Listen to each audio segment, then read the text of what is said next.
মঙ্গলবারে নতুন করে অশান্তি ছড়ালো দক্ষিণ চব্বিশ পরগনার ভাঙড়ে। আইএসএফ কর্মীদের সঙ্গে পুলিশের ব্যাপক সংঘর্ষের ঘটনা ঘটেছে। চলেছে লাগাতার বোমাবাজি।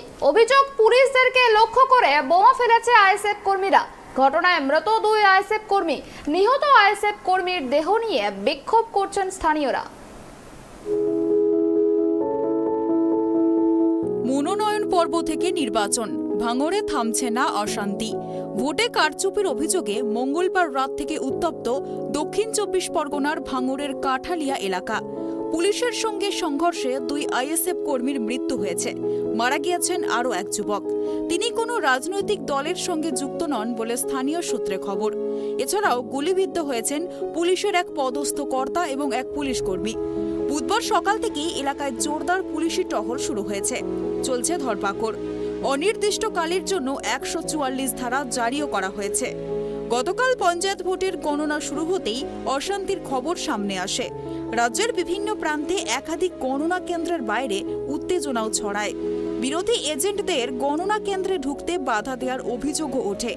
মনোনয়ন পর্ব থেকে ভোটের ফল প্রকাশের রাত পর্যন্ত হিসেব অনুযায়ী রাজ্যে ভোট হিংসার বলি হয়েছেন 41 জন, আর ভোটেই মৃত্যু হয়েছে 19 জনের। ভোটের দিন কোথাও উদ্যত আগ্নেয়াস্ত্র হাতে দুষ্কৃতীদের দাপাদাপি করতে দেখা গেছে, কোথাও মুহুর্মুহু বোমাবাজি হয়েছে, রক্ত ঝরেছে, মৃত্যু হয়েছে। সেই ট্রেন্ড বজায় রেখেছে ভোট গণনার দিন সকাল থেকেই দিকে দিকে ফের অশান্তির ঘটনা ঘটে। গতকাল রাতে ভাঙড়ে পুলিশের সঙ্গে সংঘর্ষে গুলিবিদ্ধ হয়ে মৃত্যু হয় আইএসএফ কর্মীর। গুরুতর আহত আরও এক। বোমাবাজিতে জখম বড়ইপুর পুলিশ জেলার অতিরিক্ত পুলিশ সুপার। ভাঙড়ে ভোঙ্গালী 1 নম্বর গ্রাম পঞ্চায়েত এলাকার বাসিন্দা আইএসএফ কর্মী গুলিবিদ্ধ হয়ে মারা গিয়েছে। নাম রেজাউল গাজী। অভিযোগ শাসক দলের বিরুদ্ধেই। গুলিতে নিহত আইএসএফ কর্মী রেজাউল গাজীর দেহ নিয়ে স্থানীয়রা বিক্ষোভ দেখাতে শুরু করে। ইতিমধ্যেই এলাকায় মোতায়েন রয়েছে বিশাল পুলিশ বাহিনী। একদম মানে জালিয়াতি জানো তাকে, এদের জন্য নিরীহ মানুষ মরে যাচ্ছে। না খেয়ে দেখো, একটা গরিব মানুষ, ওর ছেলে মেয়েটা দেখো, বিশ্বাস নাই আপনি দেখেন, ছেলে মেয়ে সবে 6 বছর 6 মাস বয়স, ওদের কি অবস্থা ওইসব ফ্যামিলি টাইপের বলো।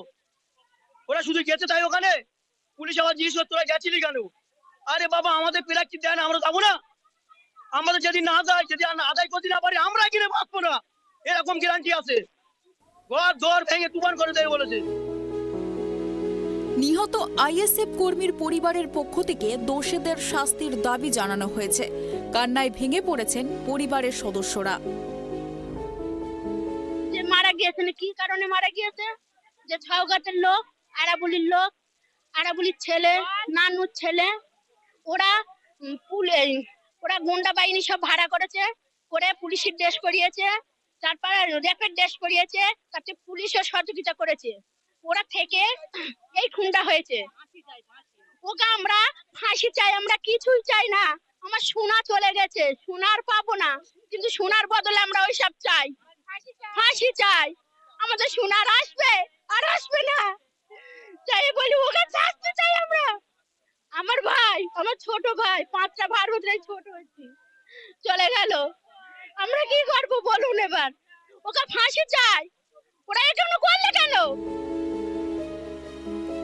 অভিযোগ, জেলা পরিষদের আসনে আইএসএফ এগিয়ে থাকায় পুনর্গণনার দাবি জানায় তৃণমূল। এই নিয়েই গন্ডগোল চরমে ওঠে। সেই সময় গণনা কেন্দ্রে ছিলেন তৃণমূল নেতা আরাবুল ইসলাম ও তার ছেলে হাকিমুল। এর মধ্যেই পুলিশের সঙ্গে খণ্ডযুদ্ধ বেঁধে যায় আইএসএফ কর্মীদের। শুরু হয় বোমাবাজি।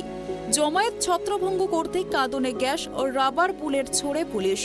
সকালে বিশাল পুলিশ বাহিনী গিয়ে ঘটনাস্থলে যান এডিজি দক্ষিণবঙ্গ সিদ্ধিনাথ গুপ্তা। এলাকায় এখনো ছড়িয়ে ছিটিয়ে পড়ে রয়েছে ইটের টুকরো, ভাঙা কাজ। দক্ষিণ চব্বিশ পরগনা থেকে গোপাল সিলের রিপোর্ট, ট্রাইব টিভি।